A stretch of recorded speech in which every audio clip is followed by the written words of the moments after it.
नमस्कार प्यारे साथियों। महाराजा गंगा सिंह यूनिवर्सिटी बीकानेर में पीएचडी एडमिशन 2025 को लेकर फॉर्म अप्लाई हो चुके हैं। आशा करता हूँ आप सभी ने अपना फॉर्म अच्छे से भर दिया होगा और उसको ऑफलाइन मोड पे यूनिवर्सिटी को भेज भी दिया होगा। ठीक है। अब बहुत सारे साथियों का मैसेज था कि सर इंटरव्यू के बारे में हमें गाइडेंस दीजिए कि साक्षात्कार की तैयारी हम कैसे करें ताकि हमारा एडमिशन सुनिश्चित हो सके। प्यारे साथियों, मैं आपको बता देना चाहता हूँ कि जिन भी साथियों का एडमिशन होगा उसमें इंटरव्यू का बहुत बड़ा रोल होगा। जेआरएफ वालों का एडमिशन तो होगा ही ओनली इंटरव्यू बेस पे, और जो कैटेगरी सेकंड और थर्ड के जो स्टूडेंट हैं उनका एडमिशन जो होगा वो नेट के स्कोर कार्ड का 70% प्लस नेट के स्कोर इंटरव्यू के स्कोर कार्ड का 30% जोड़ के और फिर आपकी मेरिट बनेगी। ठीक है। तो इंटरव्यू आपका बड़ा महत्वपूर्ण रोल अदा करेगा आपके एडमिशन में। ठीक है। और इंटरव्यू को बेस्ट बनाने के लिए, इंटरव्यू अच्छा कैसे रहे उसके लिए आपको मैंने पिछली भी जो क्लासें थी, वीडियोस थी, उसमें भी मैंने बताया था और आज फिर बता रहा हूँ। आज स्पेशली मैं बात करूँगा कि जो हमारा इंटरव्यू का सबसे बड़ा प्रश्न रहता है वो रहता है कि आपकी समस्या क्या है, आप किस टॉपिक पे और पीएचडी करना चाहते हैं। ये इंटरव्यू का सबसे बड़ा प्रश्न रहता है। अरे साथियों, एक बात और बताऊं, ऐसे ही करीब मैंने 50 प्रश्न सेलेक्ट किए हैं जो इंटरव्यू में अक्सर पूछे जाते हैं, और मैं कह रहा हूं कि अक्सर क्या, उन 50 प्रश्नों से इतर कोई प्रश्न आपसे नहीं पूछा जाएगा। मैंने अभी एमडीएसयू जो है अजमेर वाली यूनिवर्सिटी, उसके विद्यार्थियों को वो पीडीएफ प्रोवाइड करवाई थी, मेरे एप्लीकेशन पर डाली थी, वहाँ से लोगों ने उसको परचेज़ किया था। मात्र 11 रुपये मैंने उसकी प्राइस रखी है। 15 पेज की पीडीएफ है। 302 स्टूडेंट अभी तक उसको परचेज कर चुके हैं। आप अंदाज़ा लगा सकते हैं कि पीएचडी वाले 302 स्टूडेंट एक एप्लीकेशन पे जाना अपने आप में बहुत बड़ा मुकाम है। मतलब ये तो वो हैं जिन्होंने परचेज कर ली है। स्टूडेंट तो ज़्यादा आए हैं, करीब 400 से प्लस स्टूडेंट मेरे एप्लीकेशन पे पीएचडी वाले हैं। तो आप उस पीडीएफ को यदि आप लेंगे और उनके प्रश्नों को यदि आप तैयार कर लेते हैं तो मैं दावे के साथ कह रहा हूँ आपका इंटरव्यू खराब नहीं होगा। और महाराजा गंगा सिंह यूनिवर्सिटी ने तो अपने इंटरव्यू को 4 भागों में बांट ही रखा है, इंटरव्यू के मार्क्सों को, है ना। जिसमें मैंने आपको बताया था कि पहला भाग तो आपका होगा रिसर्च पेपर का। देखो मैं यहाँ पे बता देता हूँ, इंटरव्यू की जो स्कीम होगी, साक्षात्कार स्कीम, वो क्या होगी आपकी, साक्षात्कार स्कीम, है ना। साक्षात्कार स्कीम को, ये साक्षात्कार होगा 30 मार्क्स का, है ना, 30 मार्क्स का होगा। इसको इन्होंने 4 पार्टों में बांटा है। पहला है रिसर्च पेपर वाला। ठीक है।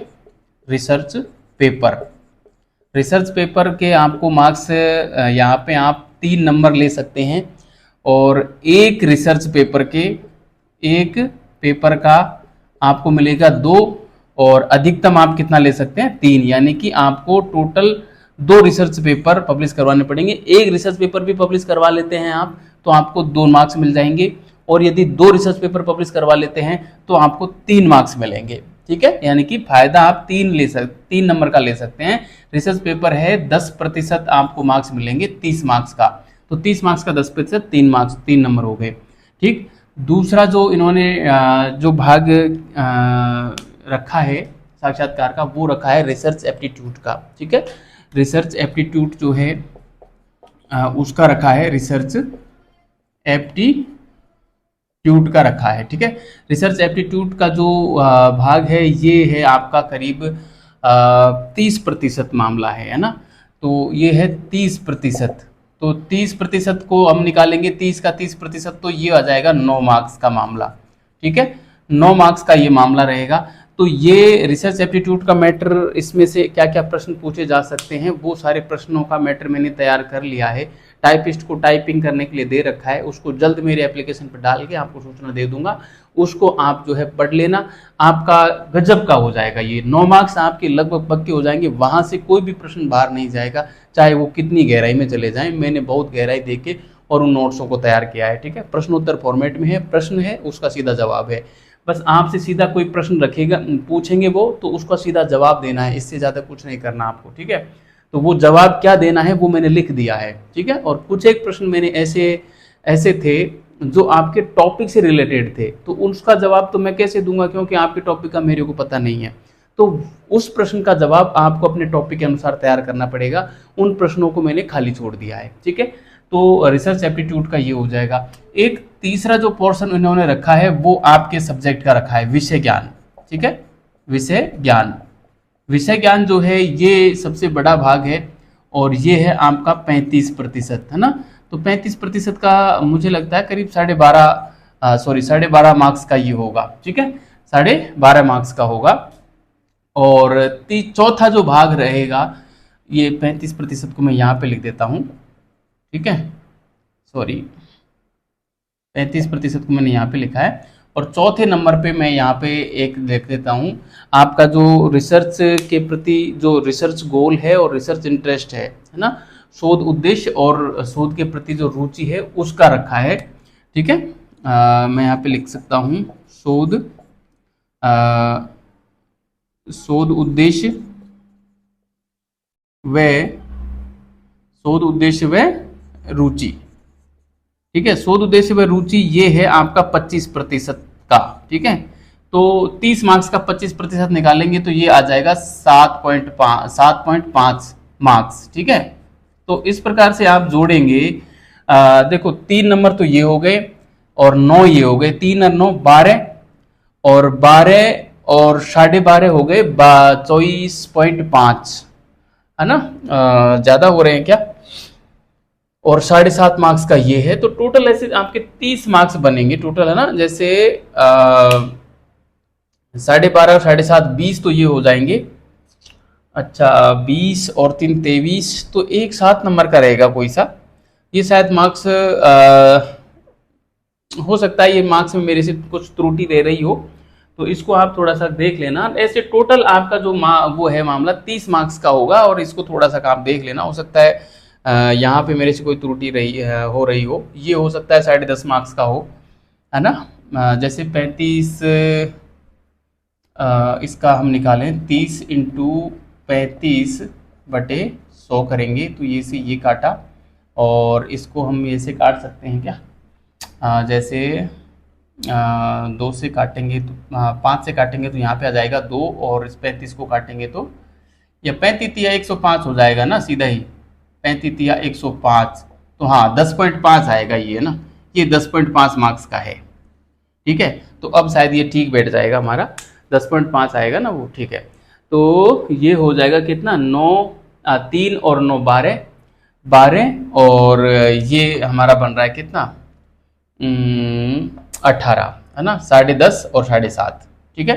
तो 10 और 7 17 और 1 18, 18 और 12 30, ठीक है। तो ये रहने वाला है आपका साक्षात्कार की स्कीम, ठीक है। तो प्यारे साथियों, इसमें से अब आपको रिसर्च पेपर पब्लिश करवा लोगे तो ये आपको 3 मार्क्स मिल जाएंगे। रिसर्च एप्टीट्यूड का मैंने तैयार कर दिया है, ये भी मैंने तैयार कर दिया है। बात रही विषय ज्ञान की, विषय ज्ञान को लेकर आपको बनाना पड़ेगा शोध प्रस्ताव, ठीक है। शोध प्रस्ताव जो आप बनाओगे, शोध प्रस्ताव, उसमें आपको आपके टॉपिक के बारे में बताना पड़ेगा, और टॉपिक से संबंधित अब तक क्या शोध हो चुका है और उसकी हाइपोथेसिस क्या है, उसमें आप क्या सोचते हैं, उसका परिचय क्या है, और इस टॉपिक का उद्देश्य क्या होगा, ये सारी चीज़ें उसमें आती हैं, ठीक है। तो शोध प्रस्ताव कैसे बनाएं, इसके ऊपर मेरा एक वीडियो ऑलरेडी बना पड़ा है, उसको आप देख लेना, और उसके अनुसार आप अपना जो है शोध प्रस्ताव बना सकते हैं। एक बार फिर मैं शोध प्रस्ताव के जो बिंदु हैं वो मैं आपको बता देता हूं कि एक शोध प्रस्ताव में कौन कौन से बिंदु होते हैं, ठीक है। शोध प्रस्ताव, जिसको हम अंग्रेजी में रिसर्च प्रपोजल बोलते हैं, क्या बोलते हैं, रिसर्च प्रपोजल, ठीक है, रिसर्च प्रपोजल बोलते हैं। तो देखो इसमें सबसे पहले तो टॉपिक का चयन करना रहता है कि टॉपिक क्या होगा हमारा, ठीक है। तो टॉपिक का चयन करने के बाद आपको जो पहला बिंदु डालना होता है वो डालना होता है प्रस्तावना, या टॉपिक का जो भी परिचय है वो आप दे दीजिए, ठीक है। टॉपिक का परिचय दे दिया आपने, उसके बाद आप इसमें दूसरा जो पॉइंट, ये तो है पहला पॉइंट, दूसरा पॉइंट आपको देना होगा, दूसरा पॉइंट इसमें देना होगा समस्या का चयन, ठीक है, कि आपकी समस्या क्या है जिसका आप समाधान पीएचडी के दौरान खोजेंगे। यानी कि पीएचडी का मतलब आप शोध करेंगे, शोध तभी होता है जब कोई समस्या होती है। तो आपको सबसे पहले अपने पाठ्यक्रम में एक समस्या का चयन करना पड़ेगा, है ना। समस्या का जैसे चयन होगा तो आपके टॉपिक का चयन हो जाएगा। तो उस टॉपिक का चयन करते यहाँ पहले उसका परिचय दे देना, फिर आप दे देना समस्या का चयन। समस्या का चयन आपने दे दिया तो फिर उस टॉपिक से संबंधित आपको करनी पड़ेगी साहित्य समीक्षा। ठीक है, क्या करनी पड़ेगी? साहित्य समीक्षा करनी पड़ेगी, यानी कि उस टॉपिक पे अब तक क्या रिसर्च हो चुकी है उसका विवरण देना पड़ेगा, उसको कहते हैं साहित्य समीक्षा। ठीक है, रिव्यू ऑफ लिटरेचर। इसके बाद अगला जो बिंदु होगा वो होगा फिर परिकल्पना।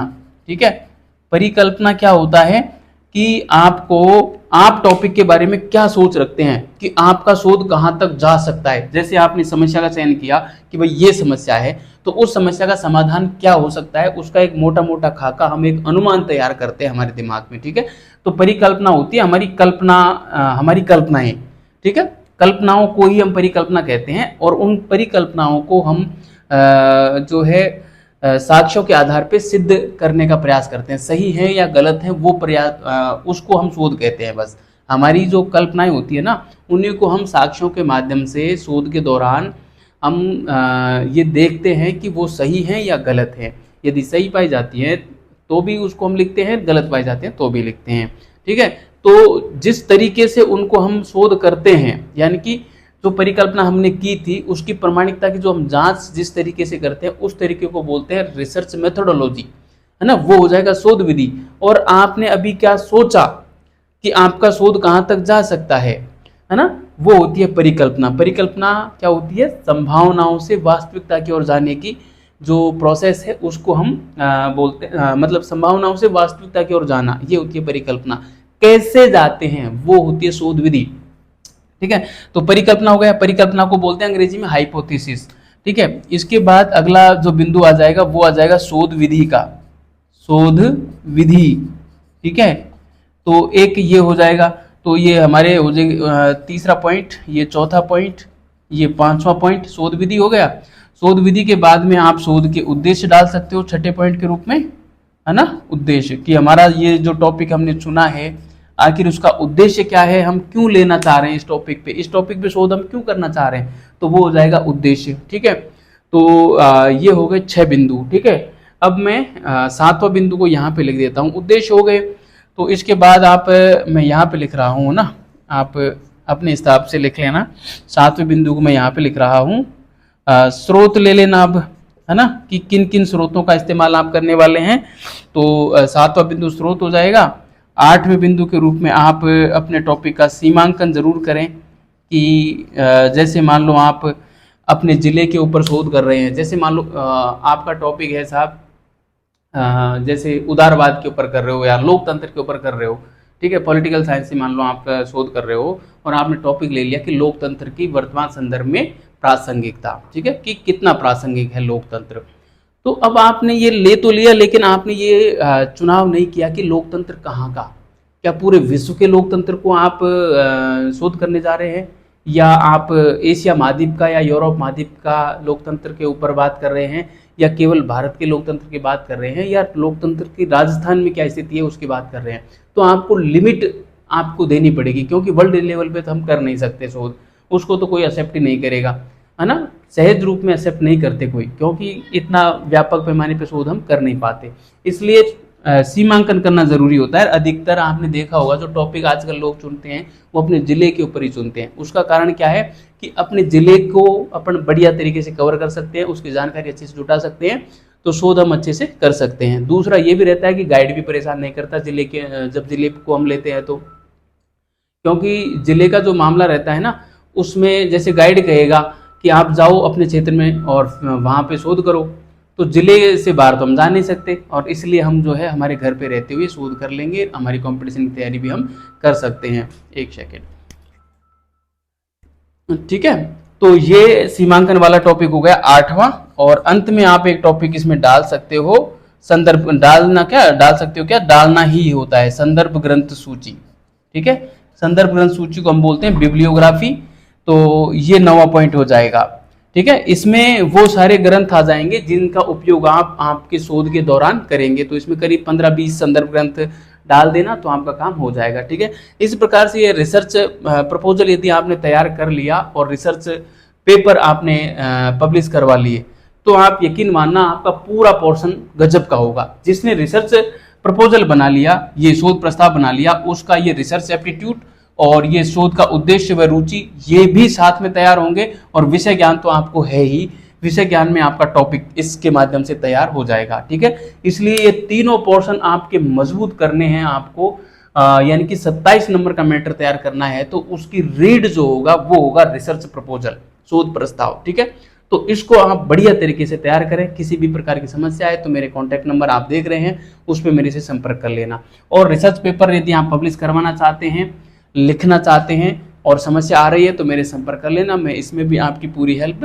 कर दूंगा। ठीक है, तो ये था प्यारे साथियों। और हाँ, इसका मैटर और इस शोध के उद्देश्य व रुचि, इसमें से क्या पूछा जा सकता है, इन दोनों का मैटर मैंने तैयार कर लिया है और उसको मैं जल्द आपको सूचना दूंगा कि उसको मेरे एप्लीकेशन पर डाल दूंगा। आप वहां से लेकर उसको प्रिंट करवा के बढ़िया तरीके से पढ़ सकते हैं। ठीक है, तो चलिए, ये था प्यारे साथियों, साक्षात्कार की तैयारी कैसे करें और शोध प्रस्ताव कैसे बनाएं, क्या है आपकी स्कीम, वो सारी मैंने बात बताई। अब किसी प्रकार की कोई क्यूरी हो, कोई प्रश्न हो तो आप कमेंट बॉक्स में डाल देना, मैं उसका जवाब दे दूंगा। और मिलते हैं अगले सेशन में, तब तक के लिए नमस्कार।